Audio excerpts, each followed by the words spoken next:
Hello guys, आपका हमारे channel maths with अखिल में स्वागत है। आज हम क्लास 11 के गणित विषय में प्रश्नावली 1.1 को हल करेंगे। तो सबसे पहले अपन देखते हैं प्रश्न संख्या 1 को। प्रश्न संख्या 1 में अपन को कहा गया है निम्नलिखित में से कौन समुच्चय है, अपने उत्तर को का औचित्य दीजिए। तो सबसे पहले तो आपको ये समझना होगा समुच्चय है क्या। तो समुच्चय का मतलब क्या होता है? सुपरिभाषित या कलेक्शन, यानी कि किसी भी संख्याओं का सुपरिभाषित कलेक्शन, यानी कि ऐसा कलेक्शन जिसके अपन परिभाषित कर सके, यानी जो रियल में जिसको अपन बता सके कि वो उसका कलेक्शन हो। यानी कि समुच्चय का मतलब होगा समुच्चय बराबर सुपरिभाषित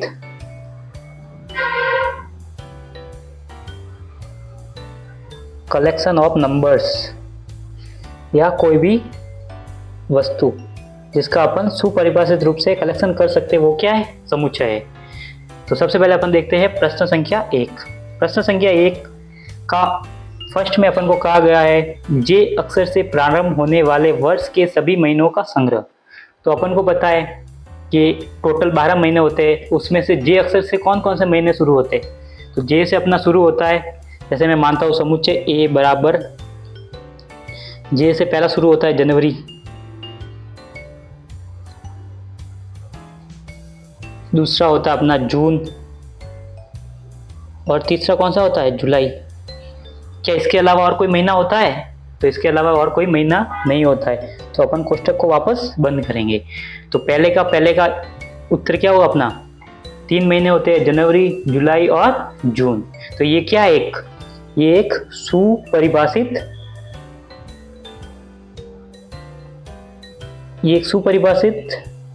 समूह है। तो इसको अपन क्या कहेंगे? एक समुच्चय या सेट कहेंगे। सुपरिभाषित है इसलिए इसको क्या कहेंगे अपन? सेट कहेंगे या समुच्चय कहेंगे। अब इसी तरह इसका अपन दूसरा सवाल देखते हैं। दूसरे सवाल में अपन को कहा गया है भारत के 10 सबसे अधिक प्रतिभाशाली लेखक। तो आपको पता है कि ये एक तरह से सुपरिभाषित नहीं है, क्योंकि मेरे अनुसार मैं अपने हिसाब से कोई भी लेखकों के नाम बताऊंगा, आप अपने अनुसार कोई भी लेखकों के नाम बताएंगे। यानी कि इसको अपन कहेंगे यह एक सुपरिभाषित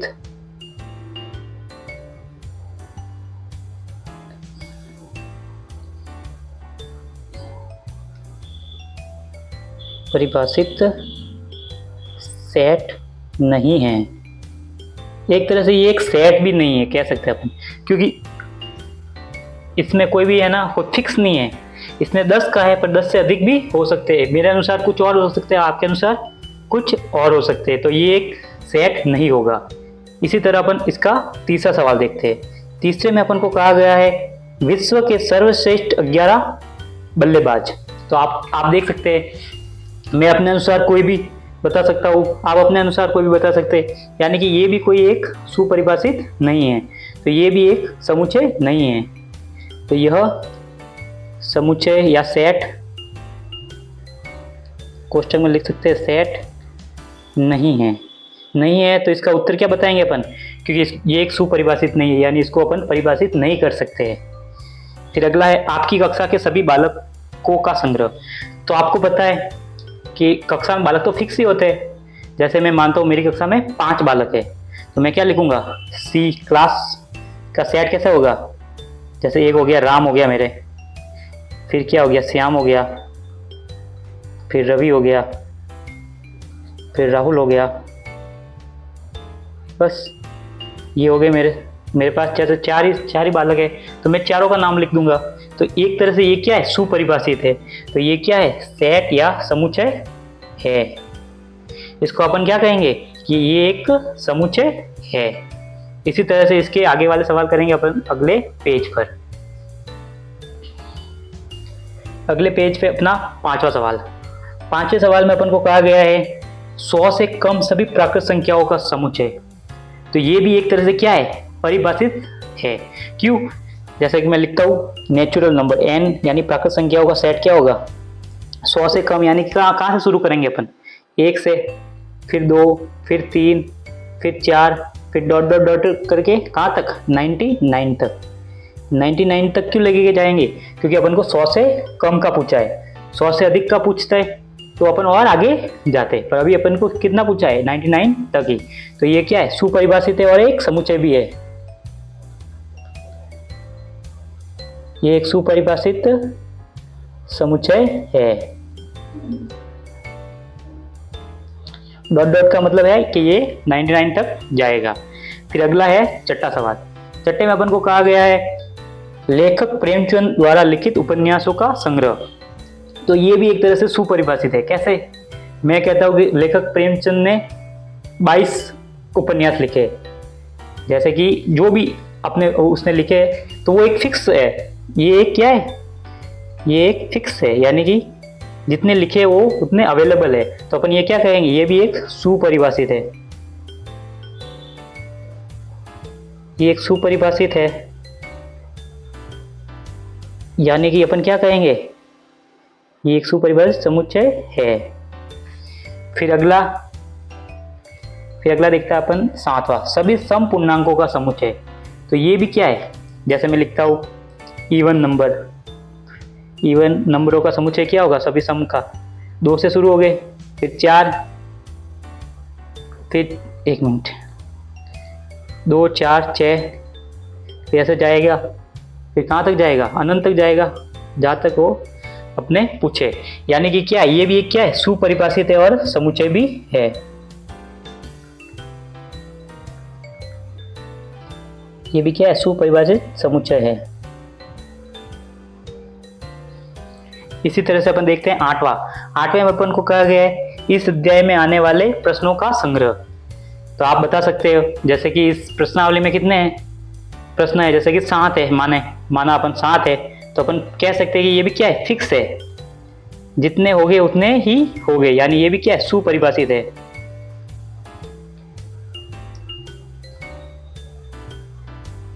ये भी क्या है, सुपरिभाषित समुच्चय है। फिर अगला है अपना विश्व के सबसे अधिक खतरनाक जानवरों का संग्रह। तो जैसे कि मैं अपने हिसाब से कहूंगा कि शेर है, आप कहेंगे कि लोमड़ी है, कोई और कहेगा चीता है, कोई और कहेगा पैंथर है। तो इस हिसाब से ये क्या है, फिक्स नहीं है। तो ये क्या है, समुच्चय नहीं है, समुच्चय नहीं है और सुपरिभाषित भी नहीं है। तो इसी तरह से अपन इससे रिलेटेड और सवाल भी कर सकते हैं। तो अपन देखते हैं प्रश्न संख्या 2। प्रश्न संख्या 2 में अपन को कहा गया है कि एक समुच्चय दिया हुआ है। समुच्चय कौन सा है, a बराबर 1 2 3 4 5 और 6। फिर अपन को ये पूछा गया है कि रिक्त स्थान, यानी कि जो नीचे रिक्त स्थान दिए हुए हैं, इसमें उपयुक्त प्रतीक एक तो है बिलोंग्स और दूसरा है बिलोंग्स नॉट, यानी कि ये इससे संबंधित है या इसमें उपस्थित है, और दूसरा उपस्थित नहीं है। ये अपन को इसमें बढ़ना है। इसको वैसे कहते हैं एप्सिलॉन, पर आपके यहाँ पे आप इसको बिलोंगिंग नॉट और बिलोंगिंग भी कह सकते हैं। तो सबसे पहले अपन देखते हैं पहला सवाल, दूसरे का पहले में लिखा हुआ है 5। क्या 5 समुच्चय ए में है क्या? तो आप देख सकते हैं कि 5 समुच्चय ए में है। तो अपन यहाँ पे क्या लगाएंगे, यहाँ पे लगाएंगे बिलोंग, कि 5 समुच्चय 1 से बिलोंग करता है, यानी बिलोंग करना यानी कि उसके अंदर उससे संबंध है इसका, या उसमें वो उपस्थित है। फिर दूसरा है 8, दूसरे में लिखा हुआ है 8। क्या 8 समुच्चय ए में है क्या? तो आप कहेंगे 8 समुच्चय ए में नहीं है, तो यहाँ पे क्या होगा, बिलोंग्स नॉट। फिर तीसरा है 0, तो आप देख सकते हैं 0 भी इस समुच्चय में नहीं है, तो इसके लिए भी क्या होगा, बिलोंग्स नॉट। फिर चौथे में लिखा हुआ है 4, तो आप देख सकते हैं 4 समुच्चय ए में है, यानी कि अपन क्या लिखेंगे, belongs. 4 belongs to A, set A. फिर अगला है अपना पांचवें में लिखा हुआ है 2 देख सकते हैं आप समुच्चय में है, तो अपन क्या लिखेंगे, बिलोंग्स टू ए। फिर है 10, छठे में लिखा हुआ है 10, तो आप देख सकते हैं 10 भी इसमें समुच्चय में नहीं है, तो अपन क्या लिखेंगे, बिलोंग्स नॉट। तो इस तरह से आप किसी भी समुच्चय में उसके अवयवों को देख के बता सकते हैं कि वो उस समुच्चय से बिलोंग करता है या नहीं करता है। इससे रिलेटेड सारे सवाल आप कर सकते हैं। ये अपना हो गया प्रश्नावली 1.1 का दूसरा सवाल बनेंगे। तो अपन देखते हैं प्रश्न संख्या 3। प्रश्न संख्या 3 में अपन को कहा गया है कि समुच्चयों को रोस्टर रूप में लिखना है। तो तो ये जो अपन को समुच्चय दिए हुए ये कौन से समुच्चय के निर्माण में, सॉरी ये समुच्चय निर्माण के रूप में दिए हुए, तो इसको अपन को किस में लिखना है, रोस्टर रूप में। रोस्टर रूप का मतलब क्या, इनको सारणीबद्ध करना है अपन को, यानी कि उसको एक लाइन में, सेट के लाइन में या सेट के रूप में लिखना है। तो अपन सबसे पहले इसका तीसरे का पहला देखते हैं। तीसरे के पहले में अपन को क्या क्या दिया हुआ है, तीसरे के पहले में अपन को दिया हुआ है कि a बराबर x सच दैट x एक पूर्णांक है और -3, यानी कि वो क्या -3 से तो बड़ा है पर 7 से क्या है, छोटा है। तो अपन पहले सबसे पहले इसकी संख्या को लिखते हैं। जैसे कि मैं संख्या लिखता हूँ कि -3 से छोटी संख्या कौन सी होगी, एक तो अपने 2 होगी, सॉरी -3 से बड़ी एक तो 2 होगी, माइनस का 1 होगा, फिर 0 होगी, फिर 1 2 3 4 5 और 6। देखो इसमें आपको एक तो -3 नहीं लेना और एक 7 नहीं लेना है। अगर यहाँ पे ऐसा चिन्ह होता है, मतलब ग्रेटर देन भी होता और क्या बराबर भी होता, तो अपन -3 और 7 को भी लेते, पर अपन को सिर्फ कौन सा दिया हुआ है, ग्रेटर देन और स्मॉल देन ने दिया हुआ है, तो अपन को सिर्फ उनके मध्य की संख्या को लेना है। तो इनकी मध्य की संख्या ये हो गई। फिर इसको अपन अभी समुच्चय निर्माण के रूप में, सॉरी रोस्टर रूप में लिखेंगे। तो सबसे पहले रोस्टर रूप में लिखते हैं। तो ए बराबर सेट ए बराबर क्या होगा, ये अभी मैंने जो इधर लिखा है देखो, -3 से बड़ा, जस्ट बड़ा कौन सा है, 2 है, फिर उससे बड़ा -1 है, फिर 0 भी बड़ा ही है, फिर 1, फिर 2, फिर 3, फिर 4, फिर 5 और फिर 6। तो ये जो अपना आ गया बीच में मैंने लिखा है जो a बराबर -2, -1, 0, 1, 2, 3, 4, 5 और 6, ये तीसरे के पहले का क्या होगा, आंसर होगा। इसी तरह से अपन देखते हैं तीसरे का दूसरा। तीसरे के दूसरे में अपन को कहा गया है x सच दैट x संख्या 6 से कम एक प्राकृत संख्या है, यानी कि अपन को है ना नेचुरल नंबर का सेट लिखना है, पर संख्या 6 से छोटी लिखनी है, यानी कि 6 से छोटे क्या हो गए, 1 2 3 4 5, और नेचुरल नंबर में 0 नहीं आता है, जो पूर्ण संख्या होती है उसमें 0 आता है, प्राकृत संख्या में 0 नहीं आता है। तो अपन लिखते हैं सेट b बराबर क्या होगा, कहाँ से शुरू करेंगे अपन शुरू करेंगे 1 से, क्योंकि 0 नहीं आएगा, 1 2 3 4 5। 6 से कम कहाँ है तो 6 नहीं लेंगे, 6 भी कहाँ होता तो 6 भी लेते, पर यहाँ पे अपन का सेट बंद हो जाएगा, यानी कि b बराबर क्या होगा 1 2 3 4 5। इसी तरह से अपना तीसरे का b भी हो गया। फिर अपन करते हैं तीसरे का तीसरा, यानी कि तीसरे का c या तीसरे का तीसरा करते हैं अपन। इसमें अपन को कहा गया है c बराबर x सच दैट x 2 अंकों की ऐसी प्राकृत संख्या जिसके अंकों का योगफल 8 हो, यानी कि अपन को वो सारी संख्या लिखनी है जिनके अंकों का योगफल 8 हो। तो सबसे पहले अपन लिखते हैं c बराबर, देखो एक तो पहला क्या होगा, सबसे पहले छोटी संख्या कौन सी होती है, 1 ही होती है। 1 में कितना जोड़ू कि 8 हो जाए, तो 7। फिर 1 से बड़ी 2 में कितना जोड़ू कि 8 हो जाए, तो 6। फिर 3 में कितना जोड़ू कि 8 हो जाए, कितना जोड़ू 5। फिर 4 में कितने 4 ही जुड़ेंगे तो 8 होगा। फिर कितना 5 में कितना जोड़ू 3, फिर कितना, फिर अपना आएगा 6 में 2, फिर 7 में 1। तो आप देख सकते हैं ये क्या हो गई, ये संख्या हो गई, इसके अलावा और कोई संख्या नहीं होगी। तो अपने क्या होगा, यही सी का रोस्टर रूप या समुच्चय, सॉरी रोस्टर रूप ही होगा, समुच्चय निर्माण तो दे रखा है अपन, ये इसका क्या होगा, समुच्चय या सेट होगा। फिर अपन आगे देखते हैं। आगे अपना दिया हुआ है प्रश्न संख्या तीसरे का चौथा, इसमें कहा गया है D x such that x एक अभाज्य संख्या है जो संख्या 60 की भाजक है, यानी कि अपन को ऐसी सारी संख्या लिखनी है जो संख्या 60 से जिसमें भाग जाते। तो सबसे पहले अपन लिखते हैं, देखो 60 में किस किस का भाग जाएगा, देखो एक तो अपन देख सकते हैं संख्या 60 में, देखो एक तो 2 का जाएगा, 3 का जाएगा और 5 का जाएगा, उन्हीं का जाएगा और किसका जाएगा, इनका ही जाएगा, क्योंकि अभाज्य संख्या तो यही है, बाकी सब क्या है, जैसे 12 हो गए, 4 हो गए, ये सब क्या है, ये सब भाज्य संख्या है। तो अपन लिखेंगे सेट डी में क्या होगा, एक तो 2 का जाता है 60 में पूरा भाग, एक 3 का जाएगा और एक अपना 5 का ही तो जाएगा। देखो इसके अलावा आप कहेंगे कि नहीं 12 का जाता है, 6 का जाता है, पर ये सब क्या है, ये भाज्य संख्या है, तो इसको अपन नहीं लिख सकते हैं कि ये सारी भाज्य संख्या है। समझ गए होगे। तो ये अपना उत्तर होगा प्रश्न संख्या तीसरे के 4 का, डी बराबर 2, 3 और 5, ये अपना सेट हो गया। फिर अगला सवाल तीसरे का 5वां। तीसरे के 5 में अपन को कहा गया है ई बराबर ट्रिग्नोमेट्रिक शब्द के सभी अक्षरों का समुच्चय। देखो समुच्चय का मतलब क्या होता है कि उनको अपन को है ना रोस्टर रूप का मतलब क्या होता है, उनको है ना सारणीबद्ध करना है, पर एक अंक को एक बार लिखना है। जैसे 1 4 5 बार आया तो अपन सिर्फ एक को एक बार ही लिखेंगे। उसी तरह से आप देख सकते हैं जो ये ट्रिग्नोमेट्रिक शब्द है, इसमें देखो कितनी बार आया ये, जैसे टी, तो मैंने एक बार अगर यहाँ पे टी लिख दिया तो वापस मैं टी नहीं लिखूंगा। फिर जैसे आर एक बार लिख दिया, आई भी एक बार लिख दो, जी भी एक बार लिख दो, ओ भी एक बार लिख दो और एन भी एक बार लिख दो।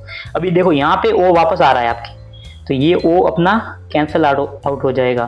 फिर एम नहीं आया, एम लिख दो आप। फिर देखो आपका ई भी नहीं आया, ई भी लिखना पड़ेगा। फिर देखो ये टी भी है ना अपन ने सबसे पहले लिख दिया है तो वापस नहीं लिखेंगे। फिर आर भी अपन ने वापस नहीं लिखेंगे क्योंकि पहले लिख दिया, तो क्या लिखेंगे सिर्फ 5। तो ये अपना क्या हो गया, ये अपने ट्रिग्नोमेट्री का क्या हो गया, रोस्टर रूप हो गया।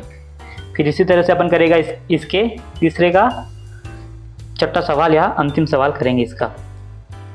फिर अपन करते हैं 6। इसमें कहा गया एफ बराबर बैटर शब्द के सभी अक्षरों का समुच्चय, यानी इसमें भी आपको वही करना है, यानी कि जो बैटर शब्द है उसको आपको सारणीबद्ध यानी रोस्टर रूप में लिखना है, पर एक भी अक्षर को या एक भी देखो संख्या होती तो अंक लेते, पर यहाँ पे अक्षर है तो अक्षर को वापस रिपीट नहीं करना आपको, एक बार लिखना है बस।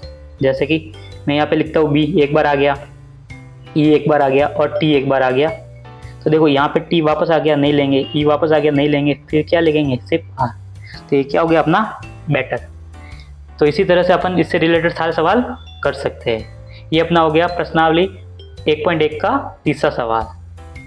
तो सबसे पहले अपन देखते हैं प्रश्न संख्या 4। प्रश्न संख्या 4 में अपन को क्या दिया हुआ है, प्रश्न संख्या 4 में अपन को दिया हुआ है निम्नलिखित समुच्चय के समुच्चय निर्माण के रूप में व्यक्त कीजिए। यानी कि ये जो अपन को समुच्चय दिए हुए हैं ये क्या है, ये एक रोस्टर रूप में है, इसको अपन को समुच्चय निर्माण के रूप में लिखना है। तो सबसे पहले आप इस समुच्चय को किसी भी नाम से डिनोट कर दो। जैसे मैं करता हूँ इसको ए के नाम से डिनोट करता हूँ, तो ए बराबर क्या होगा 3, 6, 9 और 12, ये इसका क्या है रोस्टर रूप हो गया। और अपन को किस में लिखना है, लैंग्वेज में लिखना है, यानी समुच्चय निर्माण के रूप में लिखना है। तो सबसे पहले अपन देखते हैं, आप देख सकते हैं ये जो संख्या है इसके अंदर दी हुई है ये क्या है, ये एक तरह से क्या है पहाड़े है, 3 का पहाड़ा है, 3 का पहाड़ा, यानी कि इसको अपन कैसे लिखेंगे, इसको अपन लिखेंगे जैसे कि 3 गुणा 1 लिख सकते हैं, फिर 3 गुणा 2 लिख सकते हैं, फिर 3 गुणा 3 लिख सकते हैं और 3 गुणा 4 लिख सकते हैं। तो आप देख सकते हैं ये इसमें जो संख्या आ रही है जो गुणा में 1, 2, 3 और 4, ये क्या है, ये सभी प्राकृत संख्या है, यानी कि नेचुरल नंबर है, प्राकृत संख्या है, ये सारी प्राकृत संख्या है। तो अपन को इससे है ना सबसे बड़ी चीज मिल गई, यानी कि ये जो अपन इसमें इसको जब n को बिलोंग करेंगे तो किससे करेंगे, n प्राकृत संख्या से बिलोंग करेंगे, स्मॉल n को बराबर किसके करेंगे, नेचुरल नंबर के। तो सबसे पहले अपन इसको लिखते हैं, जैसे मैं लिखता हूँ इसको रोस्टर रूप में लिखता हूँ। तो सबसे पहले अपन समुच्चय निर्माण रूप में लिखते हैं। तो x सच दैट x बराबर क्या है 3n है। ये जो सारी संख्या है इसको अपन ने क्या माना है, स्मॉल n माना, जहां पर एवरी यानी कि सभी n किससे बिलोंग कर रहे हैं, नेचुरल नंबर यानी प्राकृत संख्या से बिलोंग कर रहे हैं। और देखो प्राकृत संख्या से बिलोंग करके अपन उत्तर नहीं पा सकते, क्योंकि प्राकृत संख्या तो अनंत तक चलती है, पर अपन को अनंत तक नहीं चलना है। अपना जो अंतिम अक्षर है वो क्या है, n में 4 है, यानी अपन को सिर्फ 4 तक ही चलना है। 4 तक चलने के लिए अपन क्या करेंगे, ये जो है वो एक से क्या बड़ा और बराबर क्यों लिया मैंने, क्योंकि एक को भी साथ में लेना है। एक मिनट ये वापस लिखते हैं, थोड़ा सही नहीं लिखा, एक से बड़ा और बराबर है, और 4 से छोटा और बराबर है। बराबर क्यों लिखा है? यानी कि अपन को 4 को भी साथ में लेना पड़ेगा। तो ये इसका क्या हो गया? ये इसका हो गया अपना क्या हो गया? समुच्चय निर्माण रूप। तो आप देख सकते हो ए बराबर x सच दैट x बराबर 3n, जहाँ पे एवरी n बिलोंग्स टू प्राकृत संख्या, जहाँ पे एक को अपन को बराबर भी करना है और बड़ा भी करना है। किससे? n से। और 4 को छोटा भी करना है और बराबर भी करना है। किससे? n से। तो अपना ये जो कोष्टक में दिया हुआ है यानी कि 3, 6, 9 और 12 निकल जाएगा। तो इसी की तरह से अपन करेंगे इसका दूसरा सवाल। तो इसके दूसरे सवाल में देखते हैं अपन। दूसरे सवाल में अपन को सबसे पहले इसको डिनोट करते हैं। तो मैं इसको बनाता हूँ समुच्चय बी। बी में क्या दिया हुआ है? 2, 4, 8, 16 और 32। आप इसमें भी पहाड़ा मत ढूंढना, इसमें पहाड़ा नहीं है। देखो 2, 4 तो है, फिर 6 नहीं है, सीधा 8 है। यानी ये क्या है? ये 2 की घातों के रूप में आ रहा है। जैसे कि मैं लिखता हूँ जैसे 2 की घात 1, 2 की घात 2, 2 की घात 3, 2 की घात 4 और 2 की घात 5। देखो 2 की घात 1 क्या होता है? 2 ही होता है। 2 की घात 2 क्या होता है? 4। 2 की घात 3 क्या होगा? 8। फिर कितना होगा? 16, फिर 32। यानी ये इस रूप में है। इस रूप में है तो अपन इसको कैसे लिखेंगे? इसको लिखते हैं अपन समुच्चय बी। समुच्चय बी बराबर क्या लिखेंगे अपन? देखो x सच दैट x, जहाँ पे ये किसके बराबर है? 2 की घात n के बराबर है। क्योंकि देखो ये जो n है ये क्या है? ये भी क्या है? प्राकृत संख्या ही तो है। 1, 2, 3, 4 और 5 तक ही लेना अपन को। 5 से ज़्यादा नहीं लेंगे। 5 से ज़्यादा क्यों नहीं लेंगे? क्योंकि अपन को सिर्फ 32 तक ही जाना है। फिर देखो इसको थोड़ा सही कर देता हूँ मैं।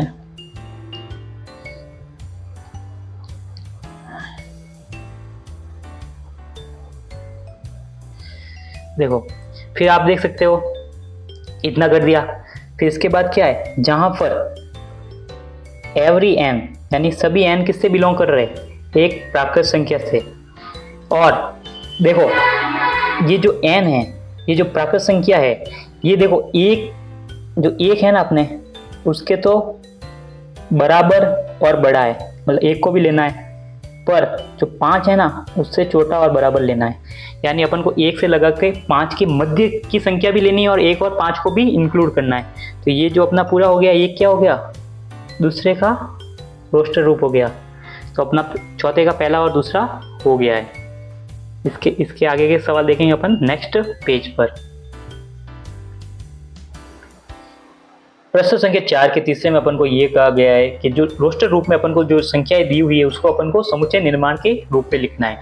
तो सबसे पहले अपन 4 के तीसरे को देखते हैं। देखो 4 के तीसरे में अपन को कहा गया है कि ये जो संख्या लिखी हुई मतलब समुच्चय लिखा हुआ है 5, 25, 125 और 625, इसको अपन को समुच्चय निर्माण रूप में लिखना है, यानी लैंग्वेज में लिखना है। तो सबसे पहले इसको है ना समुच्चय को आप कोई भी नाम डिनोट कर दो। जैसे मैं देता हूँ सी समुच्चय क्या होगा? 5, 25, 125 और 625।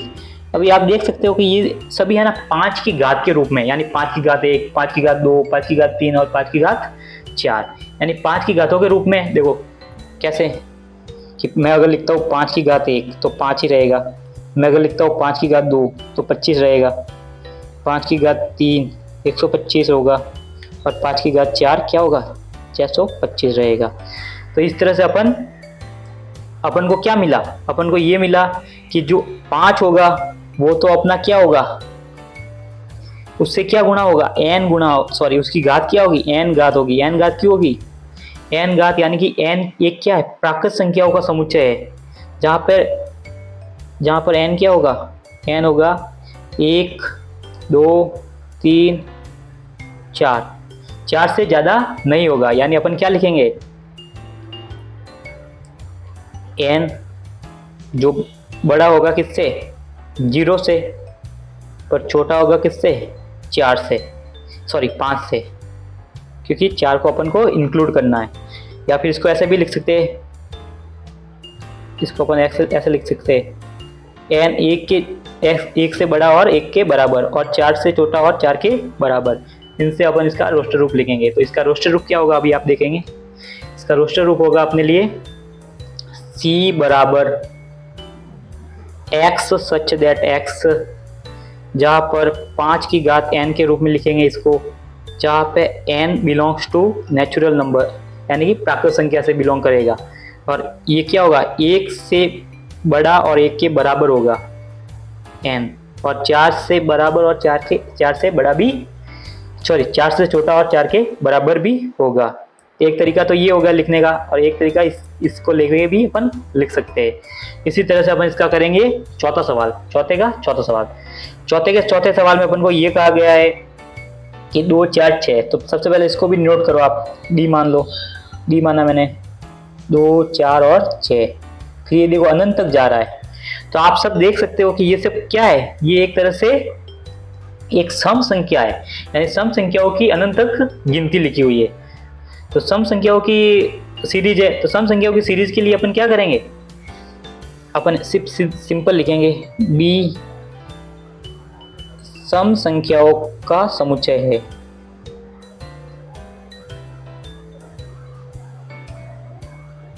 सम संख्याओं का समुच्चय, तो ये हो गया अपना डी। देखो मैं इसको वापस सही कर देता हूँ,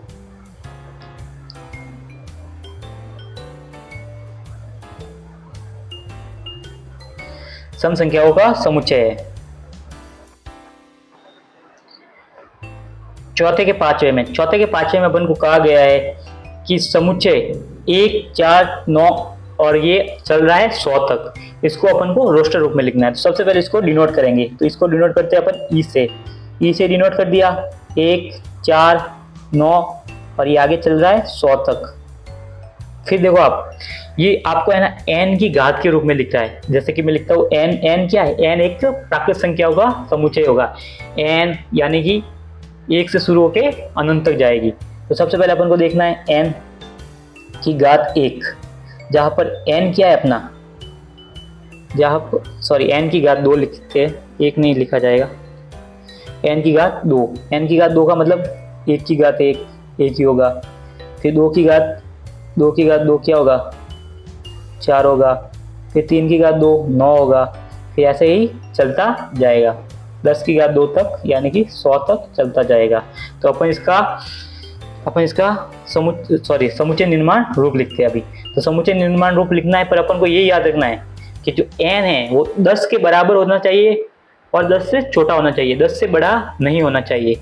और शुरुआत कहाँ से करेंगे, 1 से करेंगे, 1 के बराबर और 1 से बड़ा ही होना चाहिए। तो सबसे पहले इसका समुच्चय निर्माण रूप लिखते हैं। तो ई बराबर क्या होगा, ई बराबर होगा अपना x सच दैट x, जहाँ पर n स्क्वायर होगा, n belongs to natural number यानी कि प्राकृत संख्याओं का समुच्चय है, जो 0 से बड़ा और 11 से छोटा होगा। या फिर इसको एक और रूप में लिख सकते हो, जैसे मैं लिखता हूँ ई बराबर x such that x n square, जहाँ पर n बिलोंग्स टू n होगा और ये 1 के बराबर और बड़ा और 10 से छोटा और बराबर होगा। इस तरह से अपन इससे रिलेटेड सारे सवाल कर सकते हैं। 5 प्रश्न संख्या 5 में अपन को दिया हुआ है कि निम्नलिखित समुच्चय के सभी अवयव सदस्यों को सूचीबद्ध करना है, यानी कि ये जो भी अपन को समुच्चय दिए हुए हैं उसको किस में लिखना है, अपन को रोस्टर रूप में लिखना है। तो सबसे पहले इसका प्रश्न संख्या 1 देखते हैं, 5वें का पहला। 5वें के पहले में अपन को ये कहा गया है कि एक ऐसा समुच्चय है जो x सच दैट x एक विषम प्राकृत संख्या है, यानी कि अपन को एक ऐसा समुच्चय लिखना है a जो विषम भी हो और प्राकृत संख्याओं का समुच्चय भी हो। तो अपन कैसे लिखेंगे, a बराबर, फिर देखो प्राकृत संख्याओं यानी कि 1 से शुरू होगी और 1 भी एक विषम संख्या है, 1 के बाद कौन सी विषम संख्या आएगी, 3, उसके बाद 5, उसके बाद 7, उसके बाद अपन अनंत तक ले सकते हैं, यानी कि ये समुच्चय क्या होगा, 1 3 5 और ये अनंत तक जाएगा, जहां पर ये जो समुच्चय है ये किससे बिलोंग करता है, यानी ये प्राकृत संख्याओं से बिलोंग कर रहे हैं। इसमें कोई भी माइनस की संख्या नहीं आएगी या कोई भी भिन्न या ऐसी कोई संख्या नहीं आएगी, ये प्राकृत संख्याओं का समुच्चय रहेगा। फिर इसी तरह से अपन देखते हैं पांचवे का दूसरा। पांचवे के दूसरे में कहा गया है बी एक ऐसा समुच्चय है जहां पर x सच दैट x एक पूर्णांक हो। पूर्णांक यानी कि माइनस का भी हो सकता है और प्लस का भी हो सकता है। जो -1/2 से तो क्या हो, बड़ा हो, और 9/2 से छोटा हो। तो अपन क्या करेंगे, सबसे पहले अपन को है ना, ये जो -1/2 है वो 9/2 है, इसको थोड़ा सॉल्व करना पड़ेगा। देखो -1/2 का मतलब क्या होगा, जब एक में मैं 2 का भाग दूंगा तो कितना आएगा 0.5, वो भी माइनस का। उसी तरह से 9 में अगर मैं 2 का भाग दूंगा तो क्या आएगा 4.5 यानी कि 4.5। तो आप देख सकते हो इन दोनों से अपन क्या करेंगे, इन दोनों के मध्य में अपन संख्याएं लिख सकते हैं। तो अगर मैं इनको, ये तो देखो ये क्या है, ये दशमलव वाली संख्या है, पर अपन को पूर्णांक लेने हैं। तो पूर्णांक इसके बाद क्या आएगा, -0.5 के बाद पहला पूर्णांक कौन सा आएगा अपने, तो इससे बड़ा पहला पूर्णांक अपने लिए आएगा 0। तो अपन लिख सकते हैं 0, फिर अपना 1 आएगा, फिर 2 आएगा, फिर 3 आएगा और 4 आएगा। 5 क्यों नहीं आएगा, क्योंकि 4.5 यानी 4.5 तक ही अपन को लेना है। और 0 क्यों आएगा, क्योंकि -5 0.5 से तो 0 बड़ा ही है। इसी तरह से अपना ये बी वाला भी हो जाएगा। फिर इसका अगला पांचवे का तीसरा देखते हैं अपन, जिसमें अपन को कहा गया है सी एक ऐसा समुच्चय है जो x सच दैट x एक पूर्णांक है, जहाँ पे x² बड़ा और बराबर है किसके, 4 के। तो आपको सबसे पहले ये देखना है कि पूर्णांक है, तो पूर्णांक क्या होते हैं, 0 से शुरू होके अनंत तक चलते हैं, पर अपन को कितने 4 से बड़े नहीं जाने हैं, 4 से ज्यादा नहीं जाना है। तो अपन लिखेंगे c बराबर अपन क्या लिखेंगे, देखो अपन को है ना 4 का बराबर भी होना चाहिए और 4 से बड़ा भी होना चाहिए, 4 से बड़ा होना चाहिए और 4 से के बराबर होना चाहिए। तो अपन क्या करेंगे, जैसे मैं लिखता हूँ, एक तो अपना हो जाएगा -2। देखो -2 का वर्ग करेंगे तो भी क्या आएगा 4 ही आएगा। और फिर अपन लिखते हैं -1 का मैं वर्ग करूं तो भी 1 आएगा।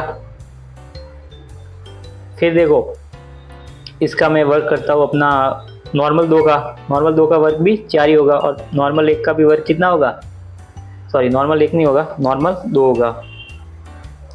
फिर यहाँ पे 0, तो अपना क्या होगा, c बराबर होगा -2, फिर अपना आएगा -1, फिर आएगा 0, फिर आएगा 2। तो इस तरह से अपने क्या हो जाएंगे, अपना हो जाएगा c का ये समुच्चय हो जाएगा। c बराबर क्या होगा, -2, -1, 0 और 2। तो इसी तरह से अपन इसके अगले सवाल करेंगे नेक्स्ट पेज पर। तो अगले पेज पे चलते हैं अपन। अगले पेज पे अपने पांचवे के चौथे सवाल में अपन को दिया हुआ है कि D एक ऐसा समुच्चय है जो x such that x loyal शब्द का एक अक्षर हो। यानी कि अपन को लोयल शब्द को लेना है और उसको रिपीट नहीं करना है, यानी कि ये जो समुच्चय निर्माण रूप में लिखा है इसको अपन को रोस्टर में लिखना है। तो रोस्टर में कैसे लिखेंगे, D बराबर, देखो लोयल का पहले अपन L लेते हैं, फिर O लेते हैं, फिर Y लेते हैं, फिर A लेते हैं। पर देखो आप यहाँ देख सकते हो कि ये लास्ट वाला L है, ये है ना आ गया है वापस, तो इसको अपन एक बार ही लिखेंगे। यानी समुच्चय में आपको है ना हर एक अक्षर एक बार ही लिखना है, एक बार से ज़्यादा बार नहीं लिख सकते। इसी तरह से अपन करेंगे इसका पांचवे का पांचवा सवाल में अपन को कहा गया है ई एक ऐसा समुच्चय है जो x सच दैट x वर्ष का एक ऐसा महीना है जिसमें 31 दिन नहीं होते। यानी कि अपन को ऐसे सारे महीने लिखने हैं जिसमें 31 दिन नहीं होते। तो जैसे मैं लिखता हूँ, तो जनवरी तो होता है, तो जनवरी के बाद कौन सा आता है, फरवरी, फिर आता है अपना अप्रैल, फिर अपना आता है जून, फिर आता है सितंबर, फिर आता है नवंबर, फिर दिसंबर तो वापस 31 का हो जाएगा, तो इतने ही हो गए। तो ये अपने कौन से हो गई, ये वो सारे वो महीने हो गए जिसमें 31 दिन नहीं होते हैं। फिर इसी तरह से अपन इसका अंतिम पांचवे का छठा सवाल करेंगे। पांचवे के छठे सवाल में अपन को कहा गया है एफ एक ऐसा समुच्चय है जो एक्स सच दैट एक्स अंग्रेजी वर्णमाला का एक व्यंजन है जो के से पहले आता है। मतलब कि अपन को सारे अंग्रेजी वर्णमाला के सारे अल्फाबेट लिखने हैं जो के से पहले आते हैं। पर आपको ये याद रखना है कि व्यंजन का है, यानी कॉन्सोनेंट का है, यानी कि अपन को वोवेल्स नहीं लेने हैं। यानी वोवेल्स क्या होते हैं, ए ई आई ओ यू, इनको अपन को नहीं लेना है। इस बात का आपको खास ध्यान रखना है। तो देखो पहला ए नहीं आएगा, फिर कौन सा आएगा, बी आएगा, फिर सी आएगा, फिर डी आएगा, फिर एफ आएगा, फिर जी आएगा, फिर एच आएगा और जे आएगा। इसमें मैंने देखो ए ई और आई को नहीं इंक्लूड किया है, तो आपको इस बात का ध्यान रखना है। एफ से पहले पहले वाले सारे व्यंजक यानी कि कॉन्सोनेंट लिखने हैं अपन को। तो ये हो गया अपना पांचवा सवाल पूरा। इससे रिलेटेड और भी आप ऐसे सवाल कर सकते हो। तो अपन देखते हैं प्रश्न संख्या 6। प्रश्न संख्या 6 में अपन को कहा गया है कि बाई और रोस्टर रूप में लिखित और दाई और समुच्चय निर्माण रूप में वर्णित समुच्चयों का सही मिलान करें। तो अपन को ये जो समुच्चय निर्माण और रोस्टर रूप में लिखे हुए इनको आपस में मिलान करना है। तो सबसे पहले अपन है ना इन सवालों को सही से करने के लिए अपन सबसे पहले इसको समुच्चय निर्माण वाले भाग को देखेंगे। समुच्चय निर्माण वाले से अपन को सीधा उसका रोस्टर रूप निकल जाएगा। तो देखो सबसे पहले अपन को क्या कहा गया है ए में कि x सच दैट x एक ऐसा अभाज्य संख्या है और 6 के भाजक भी हो, यानी कि अभाज्य संख्या भी होनी चाहिए और 6 के भाजक भी होने चाहिए। तो अभाज्य संख्या क्या होती है, 2 3 5 6 नहीं होगा, फिर 8 नहीं होगा, ये ऐसी संख्या नहीं होगी। यानी कि अपन को देखो अभाज्य संख्या क्या होती है, जिसमें या तो खुद का भाग जाए या फिर एक का भाग जाए। तो यहाँ पे आप देख सकते हो जो ए है उसके लिए जो सही मिलान होगा वो क्या होगा, ये वाला होगा 2 और 3। क्यों होगा 2 और 3, क्योंकि देखो जो 2 और 3 है वो दोनों संख्या अभाज्य है। वैसे देखो ये वाला भी हो सकता था, पर इसमें देखो 6 आ गया, 6 आ गया, यानी कि 6 क्या है, 6 एक भाज्य संख्या है, तो इसलिए ये इसका मिलान नहीं होगा। उसी तरह से अपन इसका दूसरा देखते हैं। दूसरे में अपन को कहा गया है x सच दैट x संख्या 10 से कम एवं एक विषम प्राकृत संख्या है। यानी अपन को सारी संख्या लिखनी है 10 से कम, पर सारी क्या होनी चाहिए, विषम होनी चाहिए। विषम यानी कि ऑड नंबर होने चाहिए सारे। देखो बी का जो एकदम सही है वो क्या होगा, ये वाली, यानी 4, क्योंकि देखो 1 3 5 और 9 ये क्या है, विषम संख्या है और सभी क्या है 10 से कम है।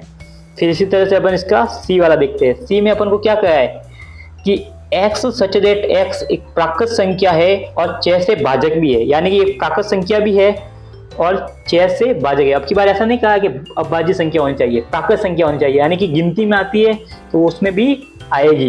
तो देखो सिर्फ 0 नहीं आना चाहिए। तो प्राकृत संख्या है और 6 का भाजक भी है, तो देखो कौन सी होगी, ये वाली, पहली वाली क्यों होगी, देखो इसमें 1 2 3 और 6 ये सभी 6 के भाजक है और सभी क्या है, प्राकृत संख्या भी है।